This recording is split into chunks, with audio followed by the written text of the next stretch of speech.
Hello there, and welcome to another video. In today's video, we're gonna do something different. We're not gonna do a gameplay video or a build showcase. This video is meant for new players.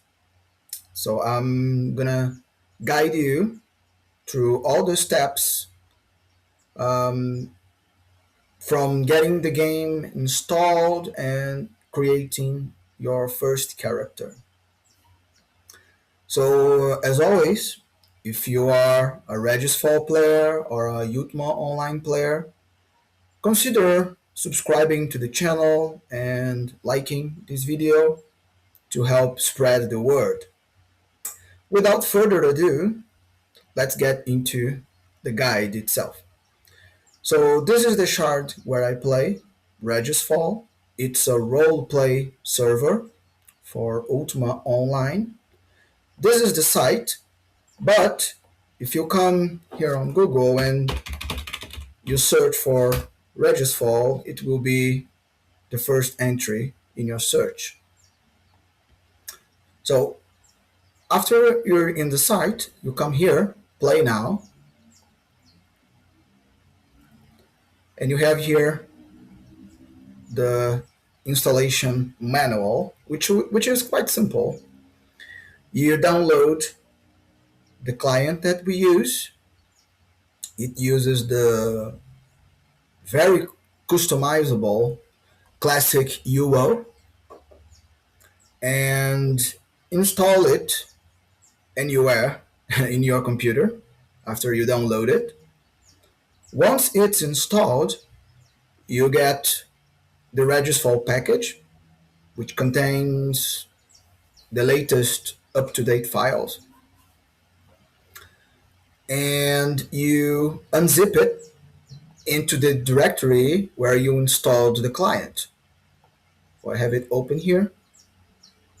Um, Wherever you install it, all the files will be here, and this is where you have to unzip the package. All right, so we have it installed now. Once you do, you have to set up your client, and for that we're gonna need this information right here. So you're gonna find the classic UO launcher, and we're gonna run it, and once you do, this is what you see. Well, you'll see no profile created. If you don't use it, you have to create your first one. So if you click to create a profile, a new profile, you can add Regisfall as the profile name for this shard. You have to point to the correct Ultima Online path. That's the folder where you installed the game, right? It will tell you if it's valid. If you see this little check here, it means it worked. This is optional. If you don't play on any other server, you won't need this option. I only play on Regisfall, so this is why mine is empty. You can enter your username and password, and when you save, it can automatically log in for you. Of course, I deleted my information from here because I'm recording the video. And the information we got from here, the IP and the port, you're going to enter here. Server address and port. You have some profile options here. I'm only using the skip login screen because when I log in, I just want to go straight to my characters list. And the file package comes with Razor. So you want to enable it, and you want to find where Razor is installed, which will be here. If you come into Classic UO, Data, Plugins, and then you have razor here, and this is the file that you need to point. Oh, sorry, that you need to point to this here. Browse for it and enable. Save changes. When you do this, then you have your profile created, and you can play. We're not gonna use this. I asked Daroth, the shard owner, to create a temporary account for me, just so I could record this video, because you are limited to 5 characters on Ultima Online, as we know, and I already have 5 characters, which I don't want to delete just to record the video. And since I want to show the character creation process, I needed a new character slot, an empty one. So I'm gonna use this temporary account. Let's log in. So you don't need an application to play on Regisfall. If at the moment you enter your username and desired password, your account is created. So this right here is not the character creation process. This is normal UO. You don't have to pick anything. You can leave everything as it is. You will have chances to change your skin color, your hair color, your character name, but we're gonna enter something here. Temporary is my name. Of course, remember this is a role-playing server, so you can't have names like this. You can't name your character like uh, Clark Kent or Batman. You need to name him as if you were a real person. Okay, so you can pick anything from here. Let's just pick anything just to change it. Okay, and when we click here, also you can pick any option from here, because this won't be your real class. We're going to pick our class when we are in the character creation room. So, so here we are. Let me organize this real quick and remove the music. Okay. So now we are in the actual game, and this is where we will actually create our character. Let me remove sounds as well. So this is welcome to the character creation room. Be sure to browse the wiki ahead of time for the appropriate info on your desired race and class. Enjoy. So Regisfall has a class-based system, no different than Dungeons and Dragons, for example, from where it draws many of its inspirations.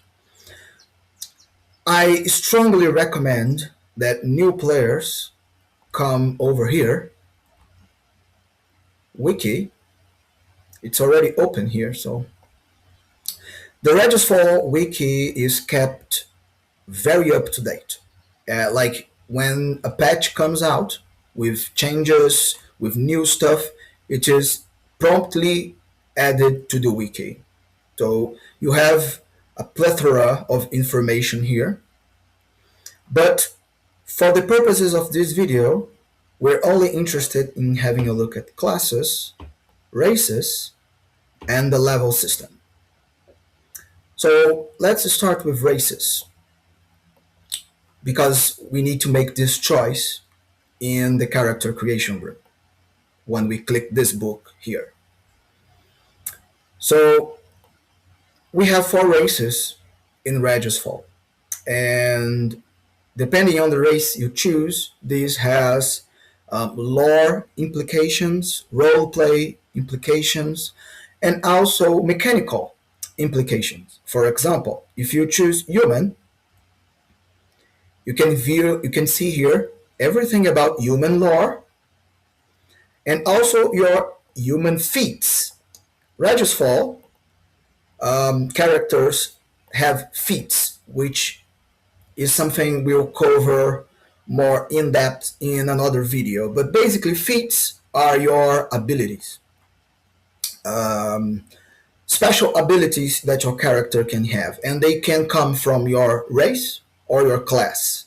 So humans have these feats available, and they also have these racial bonuses. So if I were to pick, for example, an elf,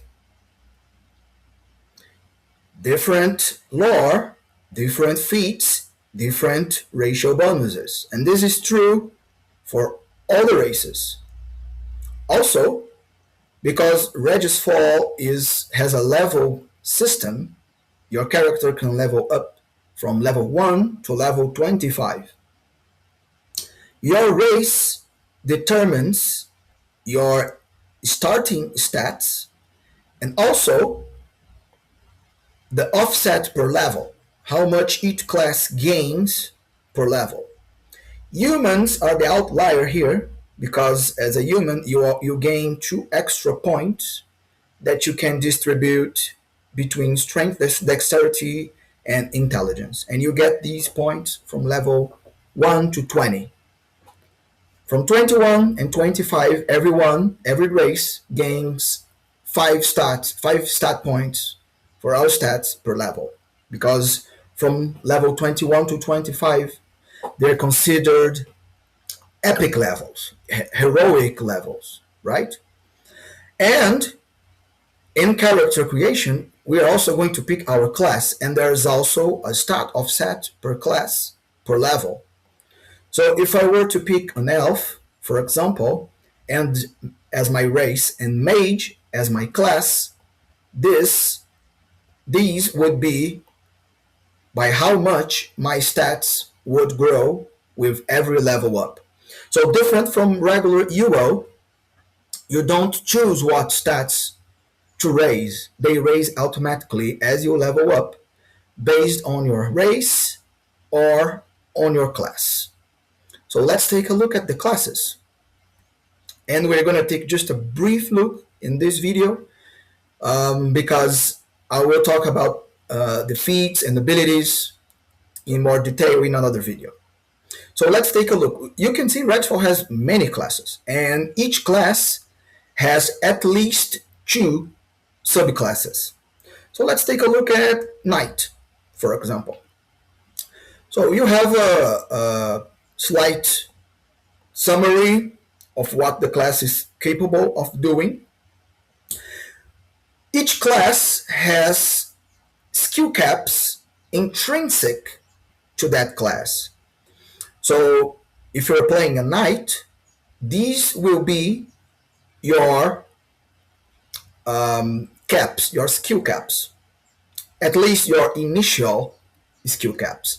Some classes also have access to spells. Knights do, and these are the spells that they can cast. Mages, of course, are the class with access to most spells, but you have many classes capable of spellcasting. But what's really important for us to look here are the feats. The knight class, the base knight class, has access to these feats, and these are free feats that you get just by taking the class. Once you reach level 10, in every class, you can pick subclass feats, which further specialize your character. So, for example, knights can be paladins, or they can be Death Knight. And Death Knight and paladins play completely different from one another.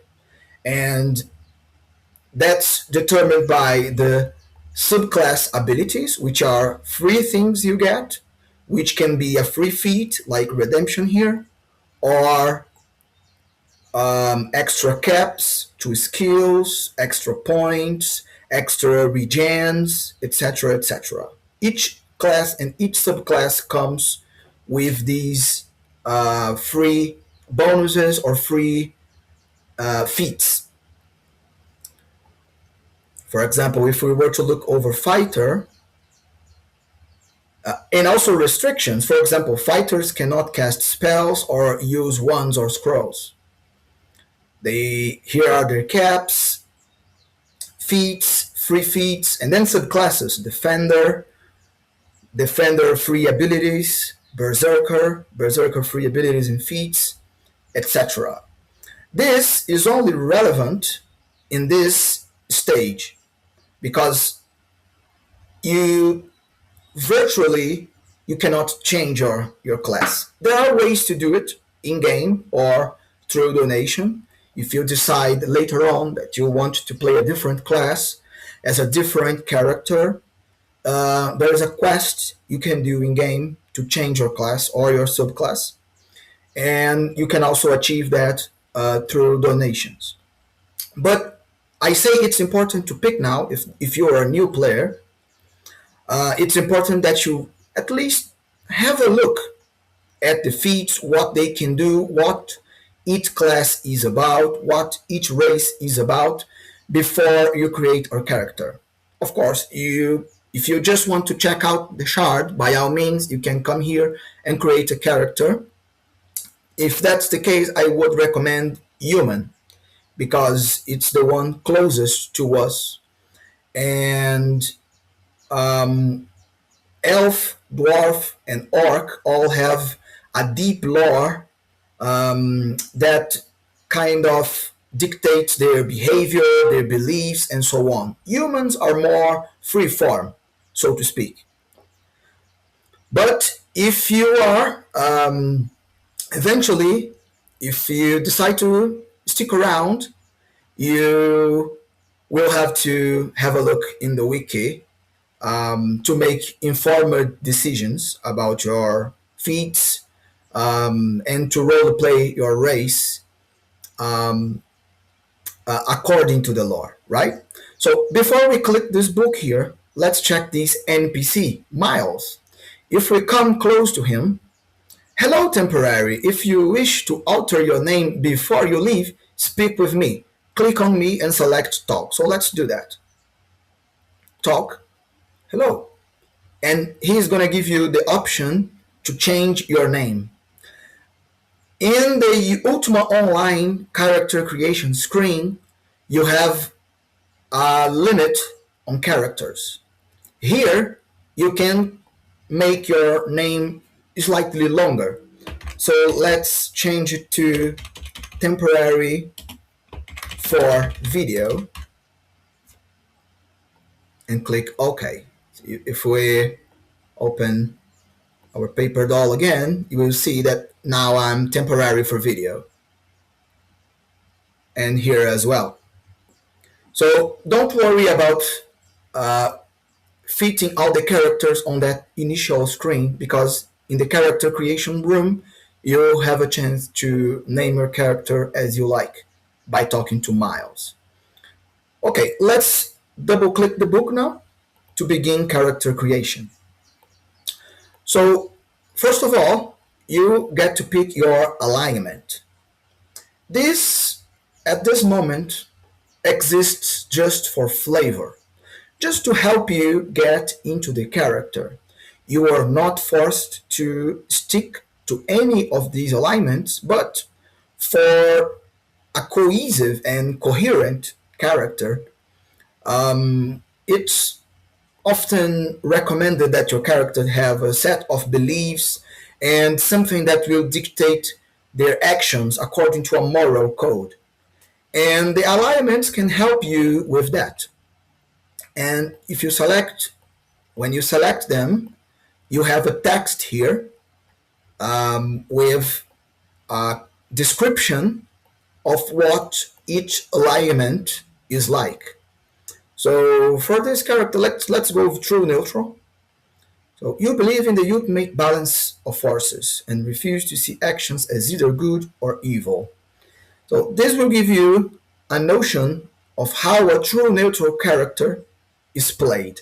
This has no bearing on the mechanics and how the character is played. As I said, it's just for flavor and to help your role play.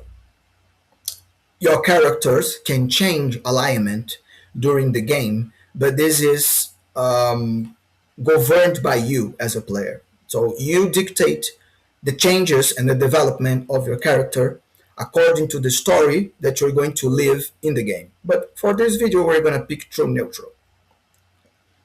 Now we get to pick our race.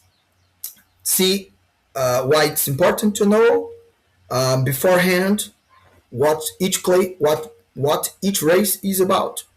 So for this character, we're gonna go ahead and pick dwarf. So you have a brief description of dwarves here. Um, you have some racial modifiers and their starting stats. Let's go ahead and click accept. And now we can pick our class. So between melee, ranged, and spellcasters, which are split between mage, druid, and cleric. Right? We're gonna go ahead and pick a fighter for this example. It shows you the skill tree briefly, a description of the fighter, etc., etc. And let's just go ahead and click accept. This will teleport you to your racial city. Humans start in the city of Edana, elves start in Arendor, orcs start in Burskal, and dwarves start in Karagard. You can see that my character is hidden, so I will not move because I want him to remain hidden in case another character passes by. So let's open here my our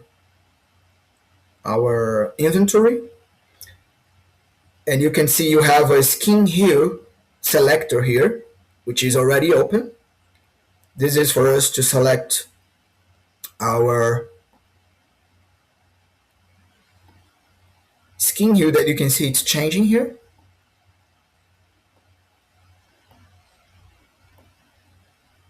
Let's just click accept, and it consumes the ticket for the skin change. If we go to the bank, let's open the map here real quick. I'm not going to move, but if you open the world map, I don't know why it's completely black. It might be loading, but if you open the world map, you will see all these icons for quests, for the church, and for the bank. In the bank, you're going to find your initial equipment. It's all in there.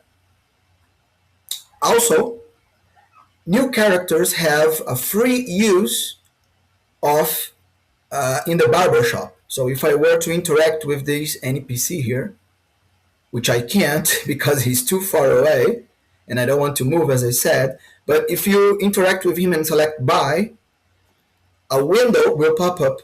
Oh, he moved. Let's see. Oh, he moved again. Never mind. A window will pop up where you can pick a free hair selection, free facial hair selection, and also the hue for the hair and the facial hair.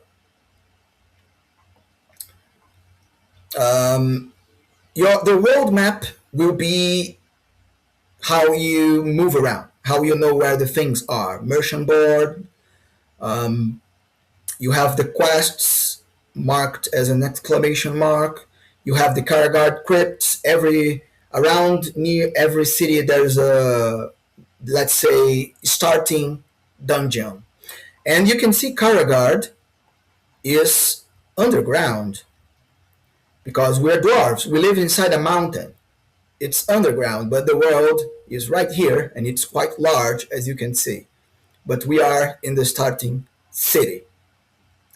Let's go over some things you can do as you start.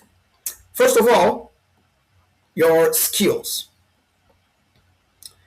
They're all split between all these categories. The first thing I do when I create a character is delete all of them. And then I create a new group and I name it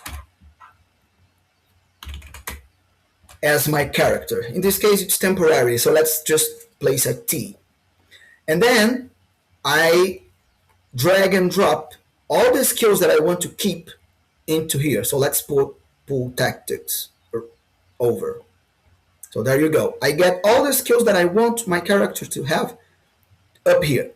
And on Regisfall, characters have by default 1,000 skill points, 1,100 if you are a human. And you can check your skill caps if you type here this command char info, which will show you your name, your class, your race, your class, your level, your experience points, how many feat points you have, how many perk points you have, and here you have it, your main skills. You have 1,000 points for it, and you have 120 points free that will not count towards your main skill cap. You can have a crafting skill and you can have a gathering skill as well.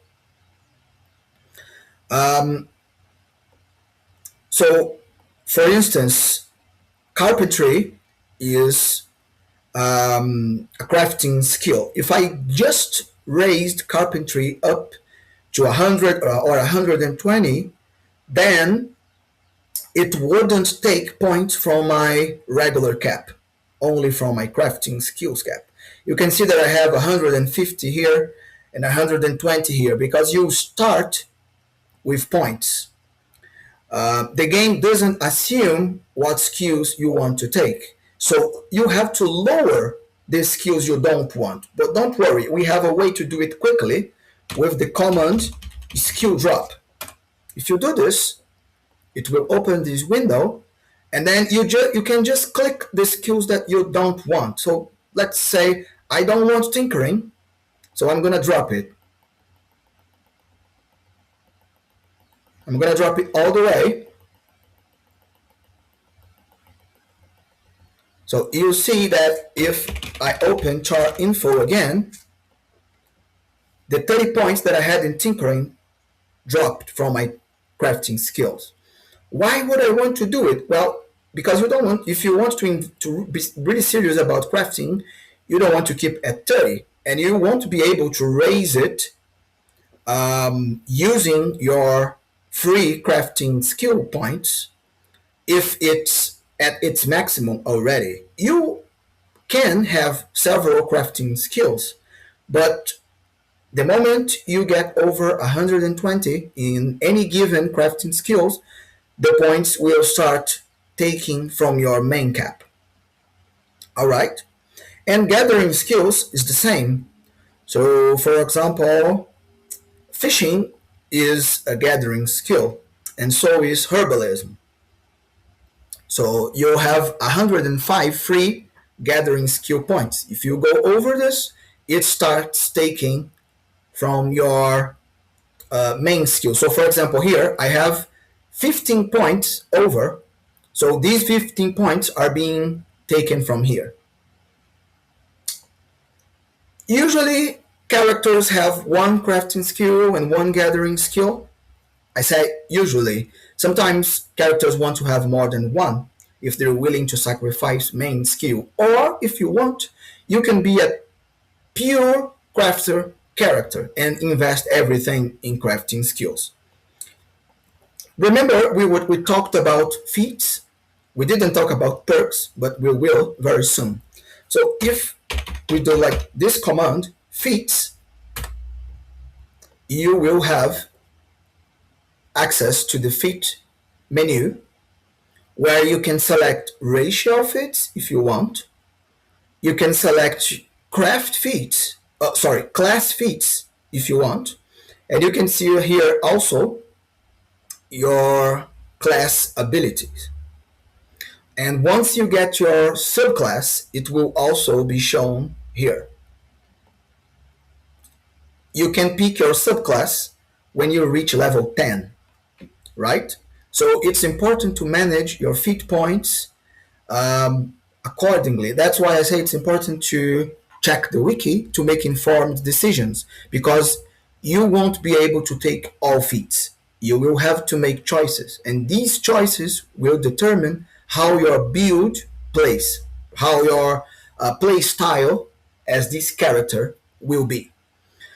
And if you later on change your mind and you decide you don't like a feat or another, then you can claim a free feat reset. But bear in mind, you only have one as a new character. After you claim it, this little window here will disappear. You can reset your feats through a quest in the game, as I said, or through donations. Moreover, you also have a free craft feat. So if you don't have a crafting feat, that means you won't be able to raise that skill, that crafting skill, up to 100. For example, let's see here. Cooking is a crafting skill. My cap in cooking is 40. In fact, in all the crafting skills, it will be 40. But if I spend my free crafting feat and take cooking, let's open here again, feats. And you can see that my free crafting feat was spent and I'm now a cook. And if we look at my cooking cap, it's now 100. How do you raise it to 120? Master Craftsman feat is the one that raises it to 120. But this one is if you really want to focus in crafting, right? And since we spent our free crafting feat, every other feat point we spend in any of these feats will take from our uh, main feat points available. So let's, just as an example, let's take a critical strike for this character. And now,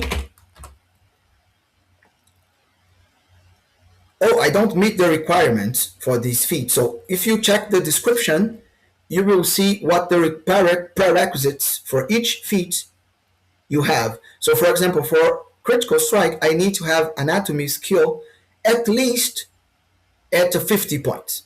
So my anatomy is only 30, so I can't take it. But it also shows you the usage. If you use this command, you can make a hotkey for it. Your character will prepare this special attack that will target vital points of your targets. It has a 30-second cooldown, and it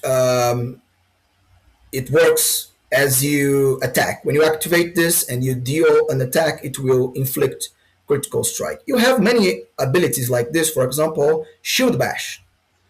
Prerequisites, you just need to be a fighter. So we can take this immediately. But to use it, we need a shield.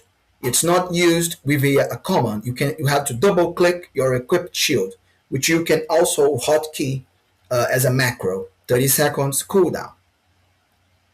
I'm not going to go over all the feats, but this gives you an idea. Let's just take shield bash for now. And if you enter the feats menu again, you see that we only have one feat point now, and shield bash is taken. We could as well take a class feat, and it would take, a race feat, and it would take a feat point from here. But let's say I played around and I didn't like shield bash, so I can claim, oh, you must reach level 5, so my bad, I cannot actually take it now. But the reason you have this requirement is that you, at the very least, play a little with the class before making this decision, just so you know, get your feet wet. Reaching level 5 is not difficult at all, let me tell you. So if I were to refresh the chart info, you'll see that now I only have 1 point remaining. And let's talk about perks. Perks are special points you get that you can invest into complementary traits for your character. So, for example, you can research skills, and this will increase the caps for these skills. You can increase the yield from gathering, for mining and lumberjacking, and you can invest many perk points in here so that when you go mining, you get more ore than you would if you didn't have these. You can learn languages, and you can see we have many languages in Regisfall outside of the common language which every race speak. Because I'm a dwarf, I can speak common and dwarven, but I can also speak any of the languages that I decide to learn. Some languages take more perk points to learn than others. For example, the Elven language is much more complex than the Orcish language. On the wiki, you have the how many perk points you need to learn each of these classes. You can also learn farming if you want to plant crops or to have animals, and they will produce meat or milk. The crops can produce vegetables, fruits, and this takes no skill. It's a skill-free activity you can do. And farming is very good if you're an alchemist, if you're a cook, because you can also plant reagents. And you can train skills if you don't want to train skills the normal way, but via use. You can use perks to increase them. This is not something I would do personally because the same way as feats, perks are also limited. You gain 1 perk per level up. So eventually, it's not that you will not gain more perks, but it's going to become harder. When you reach level 20, you start from level 21 to 25, you start receiving 3 perk points per level up. And when you reach level 25, every 5 million experience points will grant you 1 perk point. So you can see it takes a while. So for informed decision on how to spend your perks, again, I would look over the wiki. But I can tell you from the offset that writing is very good to have. Because if you're not skilled in in writing, you'll have a hard time fighting mounted or casting spells while mounted. And also, if you increase these really high, I think the maximum is 5 points, you actually receive bonuses when you're mounted. All right, so our character is created. You know how to distribute your feats, your perks, and how to set up your skills. You also know how to find your initial equipment, which is based on your class. And you know where to find them, which is in the bank. Every city, every starting city, which are the capitals, will have this icon indicating where the bank is. There are several commands in Regisfall. I am not going to cover all of them in this video, just the most important one, which is this one, help. And it will show you all the commands available. If you open the journal, Alt J, you can see them here. You won't need to memorize them, and of course, you won't need to memorize all of them, just the ones that are relevant for your class. Some commands are important to know for every player. For example, point is a very good one. Oh, I can't do that while hidden. Okay, I'm glad it didn't reveal me, but it would say temporary for video is pointing at this, and a hand would show pointing at what I'm pointing. Many of these commands are listed on the wiki, so I am not gonna go over them now. Well, this is it, guys. The game is installed and the character is created. I hope this will help the new players out there. And if you're a new player about to join Regisfall and checking out this video, please tell us in the comments. Thank you and see you in the next video.